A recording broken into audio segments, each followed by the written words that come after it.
Hi there, my name is David Schlumpf. I am an actor and director and a very recent new board member at the Wagon Wheel Center for the Arts. The first show I did for Wagon Wheel was back in, I think, 2010 with the regional premiere of Tarzan, the musical, Disney's Tarzan. I played Clayton, the bad guy, and did 4 other shows that season, many of which have escaped my memory, but Corny Collins is the one that stands out as the most fun in Hairspray. Did 3 shows the next season and 2 the season after that, and continued to perform on and off since then. Next to Normal is one of the encore shows that I did, and most recently performed with best friend Kira Lace Hawkins in Kiss Me Kate. I've also directed for Wagon Wheel Center for the Arts.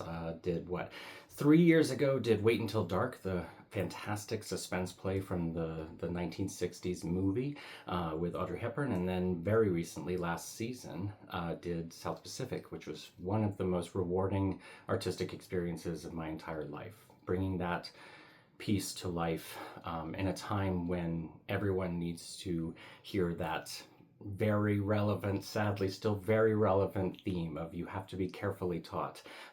It was a real pleasure to work with those artists, and to be able to bring that story alive at the Wagon Wheel was, it's hard to put into words how much that meant to me as an artist.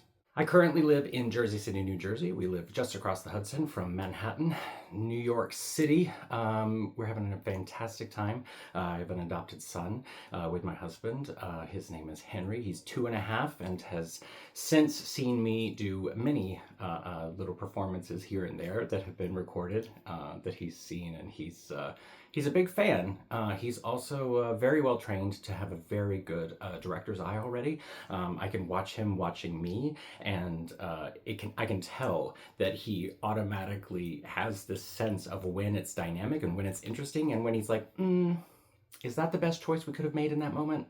I think not. Let's try it again. He's hilarious. But bringing Wagon Wheel full circle in my life, starting out when I was just out of actually still in grad school, studying acting, in my early 30s, and now being in my early 40s and being able to maintain the relationship not just with Wagon Wheel but with Scott and with Jen and with Kira, and sharing that relationship and the joyful experience of creating theater at this organization. It's just been so amazing. It's magical to have the experience of watching my child see the work that I do and that I've committed so much of my life to over the last 20 some odd years, and see for the first time and really connect for the first time with the idea of why we do it. Just the wonder in his eyes as he watches stories unfold on stage, and watching people sing and dance and tell these beautiful, joyful stories. And to see it through his eyes has completely changed how I look at the way and the reason that we make theater. And being on the board has created a similar experience for me, in that I have finally been granted the opportunity to see the business side of the organization, or of any arts organization. I've never been invited to see or contribute to that side of things before, and it's been so incredibly rewarding to be able to help the organization grow and thrive and flourish in a time when it's not the easiest to make art and to maintain art in this country, and certainly not in a small regional town such as Warsaw, Indiana.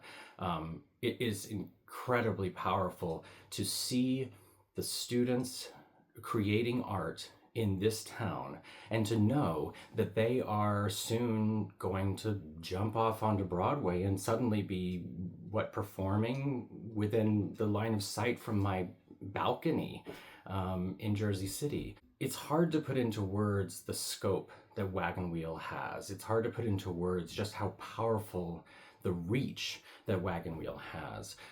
When these artists come to Wagon Wheel, they're typically in college, they're typically in their sophomore, junior, or senior year of college, and they learn not just how to perform and be a part of an ensemble, they learn life skills.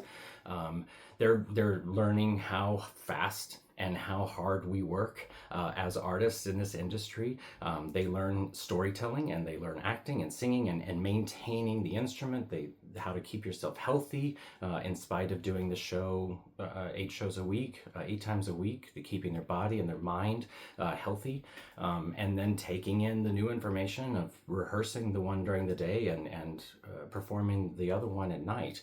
It's grueling, and it's sometimes is hard to put into words just how valuable that skill is, to multitask and to stretch your mind and keep it malleable in that way. One of the things I have experienced personally is when I don't perform as long, my brain just gets so tired so quickly. And it's partially my age, of course, don't tell the kids, but also it's the fact that they're learning how to maintain the muscle, as it were. They're keeping themselves incredibly active and flexible and ready for whatever task comes to them when they're at the wagon wheel. But even better than that, they're learning how to maintain that beyond wagon wheel in the next professional steps that they take. Wagon wheel has started the careers of so many people. It's hard, again, to speak to the scope of the influence of this organization in Warsaw, Indiana, and the number of people that are performing in Orlando, Florida, in Chicago, Illinois, in New York City, New York, in Seattle, in LA. These people that are taking over Broadway, they're taking over Hollywood, and even when they're not doing that, they're taking what they learned at Wagon Wheel and modeling it in their own towns, and starting their own organizations, or maybe taking over organizations that were back in their hometowns and taking the next step to building the arts stronger where they came from. And that really speaks to how incredible the Wagon Wheel is, not just for theater, but for musicians and for costumers and for lighting designers and set designers, and then of course, the community theater and the education programs. Every spoke of this organization's wheel has such a profound impact on the community that goes far beyond the scope of just the boundaries of the town. It's so amazing to see the work that comes out of Wagon Wheel, the joy that Scott and everyone at Wagon Wheel inspires, and to see it percolate and spread throughout the country. Wagon Wheel is a national brand, and I think the only people that don't always know that are the people who come to see the shows here. We're very lucky. We're very, very lucky to have an organization like Wagon Wheel that's setting a tone and setting a standard in not just theater, but all of the arts in regional America, and creating a sustainable, not-for-profit model that helps the next generation of artists to catapult them into being the next great national artists. I think that that's where I've become so passionate about regional theater and regional arts. It's this realization that yes, Broadway is so incredibly important, but what's even more important, whether you stay in the arts or not, is this education that you get at an organization like Wagon Wheel, because it stimulates and inspires every part of your brain to go and be whoever and whatever you want to be in this life. There's just simply no skill that you learn as an artist that isn't in some way usable in another field, in another application, whether that's public speaking or standing in front of people and having the confidence to share an idea. It's not just about standing up there and performing a song in a way that moves people to tears and has a cathartic connection in that moment. You're also building and perpetuating with the next generation humans who are going to go out there and just spread good in whatever industry they choose. So Wagon Wheel is just an incredibly phenomenal and powerful organization that I couldn't be more thrilled to be a part of still. It's the one organization, and I've been in this business for 20 years, it's the one organization that I still maintain a relationship with, and it's because they take care of me and I want to be able to get back to them.